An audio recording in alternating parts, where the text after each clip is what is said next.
네, 오늘 화요 새벽에 오신 여러분들 주님의 이름으로 환영합니다. 우리 지난 시간에는 우리 다음 자막처럼 우리의 삶에 하나님을 향한 카바드를 두자라는 히브리어 원어를 중심으로 함께 살펴봤었습니다. 이 카바드라는 단어는 존귀하게 여기다, 중요하게 여기다, 존중하게 여기다 라는 그런 뜻을 가지고 있습니다. 엘리 제사장 가문은 하나님의 은혜로 화려한 직분을 가지고 있었습니다. 그렇지만 그들의 삶의 무게의 중심에는 하나님이 아니라 엘리 자신 혹은 엘리의 아들들 그 자신들이 있었습니다. 그러니까 그들은 하나님의 영광을 가볍게 여겼습니다. 결국 그들은 예언의 말씀처럼 한날 한시의 죽음을 맞이했고 그 가문의 노인이 없어졌습니다. 이 모습들은 오늘날 우리에게 반면교사의 교훈을 줍니다. 여러분, 하나님께 삶의 무게를 두는 것, 즉 하나님을 가장 영광스럽게 여기는 것만이 우리의 삶을 견고하게 세우는 유일한 방법입니다. 다음 자막처럼 하나님께 삶의 무게, 카보드를 두시고 또 하나님을 가장 존중히 여기는 카바드 하시기를 주님의 이름으로 축복합니다. 여러분, 오늘 본문은 참 암울하게 시작합니다. 우리 1절 말씀 함께 합독하겠습니다. 아이 사무엘이 엘리 앞에서 여호와를 섬길 때에는.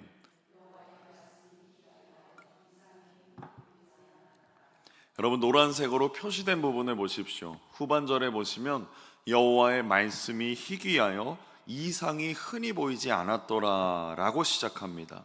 한마디로 영적으로 캄캄한 밤이었다 입니다.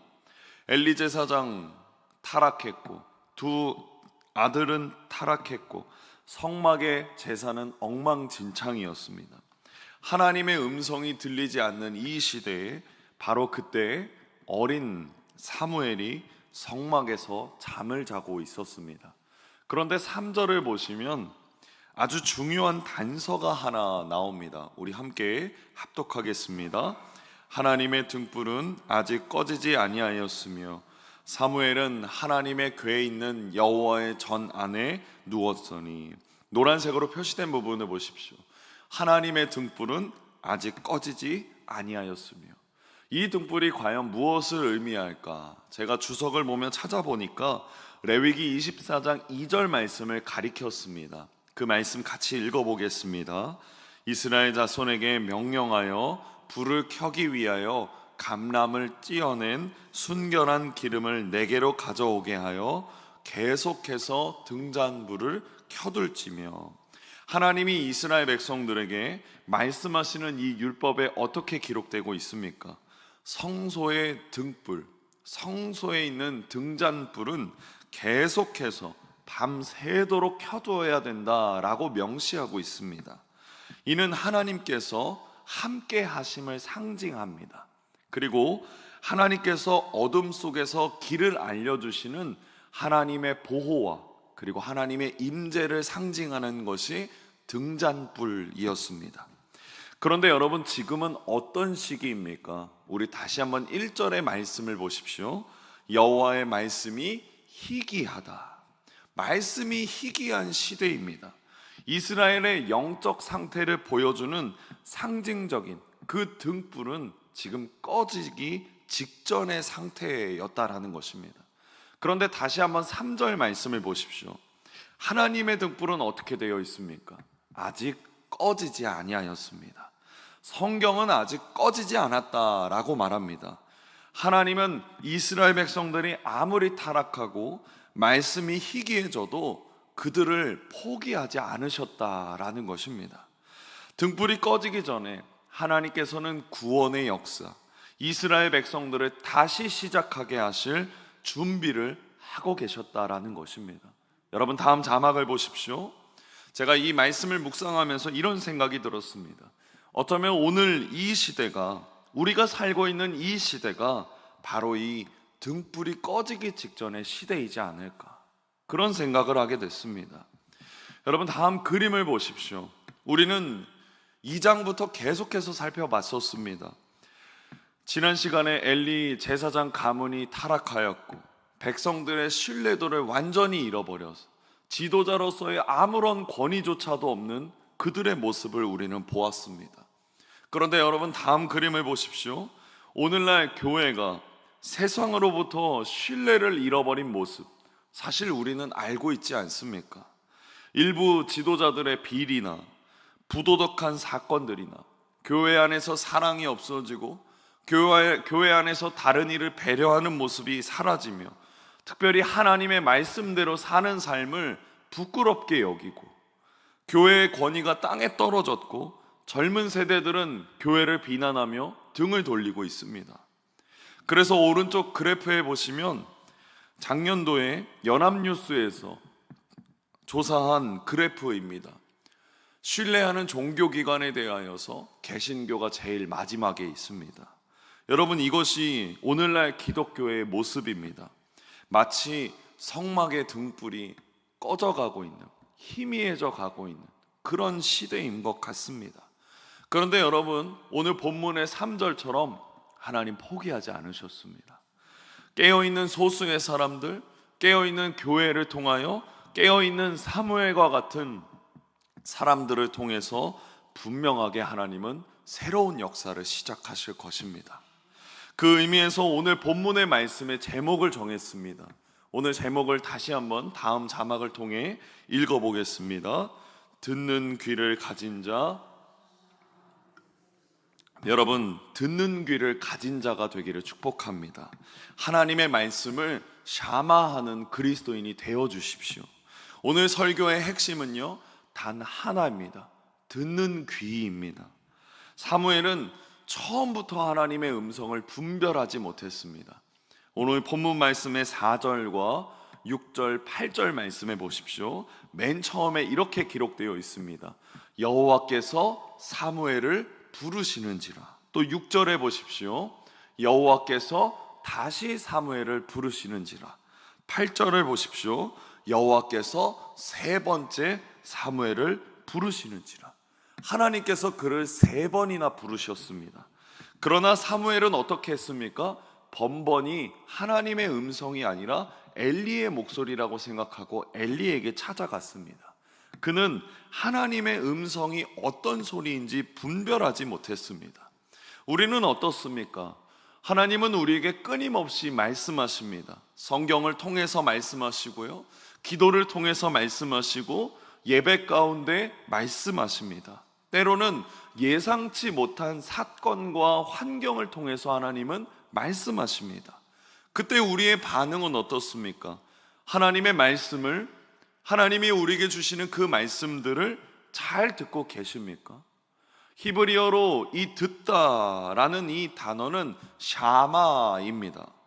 이 단어는 단순히 듣다라는 그 소리를 넘어서서 주의 깊게 듣고 순종하다라는 의미가 포함되어 있습니다. 그래서 여기서 명령형으로 바뀌면 우리에게 너무나 익숙한 히브리어인 쉐마가 됩니다. 들어라 라는 그 쉐마가 되는 것입니다. 엘리는 세 번째 부르심에서 비로소 하나님이 사무엘을 부르시는구나 라는 것을 알려주고 그에게 길을 알려줍니다. 우리 그 길 9절 말씀을 같이 함께 합독하겠습니다. 엘리가 사무엘에게 이르되 가서 누웠다가 그가 너를 부르시거든 내가 말하기를 여호와여 말씀하옵소서 주의 종이 듣겠나이다 하라 하니 이에 사무엘이 가서 자기 처소에 누우니라. 여러분이 노란색과 빨간색으로 표시된 부분을 보십시오. 가서 누웠다가 그가 너를 부르시거든 내가 말하기를 여호와여 말씀하옵소서 주의 종이 듣겠나이다. 여기서 이 듣겠나이다 라고 고백한 것이 샤마입니다. 이 엘리의 조언, 그것이 중요한 이유는 우리가 하나님의 음성을 분별하기 위해서 때로는 믿음의 선배나 공동체의 도움이 필요하다는 것을 보여주기 때문입니다. 그리고 사무엘이 엘리의 말대로 하나님 앞에 여호와여 말씀하옵소서 주의 종이 듣겠나이다 라고 할 때 비로소 하나님의 음성이 들리기 시작합니다. 그의 고백, 이 말씀하옵소서 주의 종이 듣겠습니다 라는 이 고백은 단순한 고백이 아닙니다. 우리 다음 자막을 보십시오. 저는 이렇게 찾아봤습니다. 우리 같이 함께 하나님 요 부분부터 읽어보겠습니다. 하나님, 이제부터 제 생각, 제 계획 다 내려놓고 하나님의 음성만을 샤마하겠습니다. 그 음성대로 순종하겠습니다. 여러분, 이것이 엘리가 사무엘에게 알려준 전적인 헌신의 고백입니다. 다시 보십시오. 사무엘이 샤마하는 인생을 살기로 결단했을 때 그에게 놀라운 일들이 펼쳐졌습니다. 하나님은 그에게 엘리 집안에 대한 준엄한 심판의 말씀을 이어가셨습니다. 분명 이것은 듣기 좋은 말씀이 아니었습니다. 때로는 하나님의 음성이 우리에게 고통스러운 현실을 직면하게 할 수도 있고 그렇게 말씀하실 수도 있습니다. 그러나 사무엘은 그 말씀에 순종하여서 엘리에게 그대로 전했습니다. 그 결과가 어떻습니까? 사무엘은 이스라엘 백성 전체가 인정하는 하나님의 선지자가 되었습니다. 19절 말씀에 이렇게 고백합니다. 우리 같이 함께 19절 말씀 합독하겠습니다. 사무엘이 자라매 여호와께서 그와 함께 계셔서. 여러분 보십시오. 다음 자막처럼요, 말씀이 희귀했던 시대였습니다. 그런데 사무엘은 하나님의 음성을 분별하게 됐고 그 말씀에 샤마하게 되었을 때 그에게는 말씀이 흥왕하게 되는 사무엘로 변하게 되었습니다. 이것이 하나님의 음성을 샤마하는 그 인생입니다. 그리고 그에게 주어지는 축복입니다. 사랑하는 성도 여러분, 등불은 아직 꺼지지 않았습니다. 하나님은 지금 이 시간에도, 이 시대에도 우리에게 말씀하고 계십니다. 혹시 내 삶이 혼란스럽고 길을 잃어버린 것 같습니까? 내 인생에 왜 하나님은 응답하지 않으시는지, 왜 길이 보이지 않으시는지 그렇게 고민하고 계십니까? 그렇다면 우리가 취해야 될 자세, 가장 먼저인 자세는 샤마의 자세입니다. 말씀하옵소서 주의 종이 듣겠나이다. 샤마하는 귀를 가지십시오. 제가 어느 날 아내와 이제 결혼한 지 얼마 안 되었을 때 뜻하지 않게 유튜브를 보다가 어떤 쇼츠에서 아내가 남편에게 이런 질문을 하는 것을 보았습니다. 여보, 나랑 처음 만났을 때 내가 했던 말 중에 뭐가 제일 기억에 남아? 라는 얘기를 하는 것을 보았습니다. 그래서 그 질문을 보면서, 그 쇼트를 보면서 굉장히 유쾌하게 마무리되는 모습을 상상하며 저도 제 아내에게 물어봤습니다. 여보, 나랑 처음 만났을 때 내가 했던 말 중에 뭐가 제일 기억에 남아? 그렇게 물어봤더니 아내가 잠시 골똘히 생각하다가 이렇게 대답했습니다. 당신이 나한테 했던 말은 하나도 기억이 안 나. 그런데 내가 당신한테 했던 말은 기억이 나 라고 얘기했습니다. 굉장히 뜻하지 않는 그 대답에 잠시 놀랐다가 왜? 라는 질문을 던졌습니다. 그러자 아내가 저에게 이런 얘기를 해줬습니다. 당신은 항상 내 말을 듣지 않고 당신이 하고 싶은 말만 했거든. 그래서 내가 했던 말만 기억에 남는 거야 라고 얘기해 줬습니다. 제가 그 말을 곱씹으면서 참 많이 미안했습니다. 저는 나름대로 아내의 말을 들어주는 남편이라고 생각했고 아내를 잘 챙겨주는 사람인 줄 알았는데 그건 제 착각이었습니다. 좋은 남편이 되기까지 나는 아직 한참 멀었구나, 그런 생각을 하게 되면서 그 상황을 다시 한번 오늘 말씀을 보면서 생각하게 됐고 돌아보니까 하나님과 나의 관계도 그렇지 않을까라는 생각을 하게 됐습니다. 끊임없이 하나님께 나의 소원은 아뢰고 나의 필요는 아뢰고 나의 계획은 하나님께 말씀드립니다. 하나님, 저는 이렇게 하고 싶고요. 하나님, 저는 이게 필요하고요. 하나님, 저는 앞으로 이런 목회와 이런 삶을 살고 싶습니다. 하나님께 제 생각과 목표는 너무나도 뚜렷하게 말씀드렸습니다. 그리고 이게 너무나도 익숙해져 있었습니다. 그런데 오늘 사무엘처럼 하나님 말씀하옵소서, 주의 종이 듣겠습니다 라고 귀를 여는 데는 서툰 제 모습을 보게 됐던 것입니다. 여러분, 사무엘이 샤마하는 인생을 살기로 결단했을 때 그는 하나님의 말씀이 넘쳐서 하나님의 뜻과 마음에 합당한 그리고 합한 인생을 살았습니다. 우리도 하나님과의 관계에서 먼저 듣는 자가 될 때 하나님의 놀라운 계획과 인도하심을 경험하게 될 것입니다. 말씀을 맺겠습니다. 여러분, 오늘 우리는 말씀이 희귀한 시대, 등불이 꺼지지 않는 밤에 대하여 나누었습니다.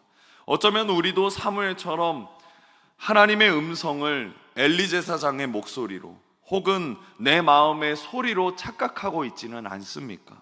오늘 이 시간 우리 삶의 모든 삶의 소음들을 잠시 끄고 하나님을 향한 하나님께 조용히 속삭이십시오. 말씀하옵소서, 주의 종이 듣겠나이다. 그 작은 고백이 여러분의 삶을 바꿀 것입니다. 주님의 음성을 들으시고요, 주님께 순종하시고요, 주님의 말씀 가운데 나아가시기를 축복합니다. 그때 하나님께서 저와 여러분을 통해 하나님의 새로운 역사, 아직 등불은 꺼지지 않은 이 시대에 하나님의 새로운 역사를 경험하게 하실 것입니다. 오늘 이 화요일에 그런 하나님의 사람이 되기를 주님의 이름으로 축복합니다.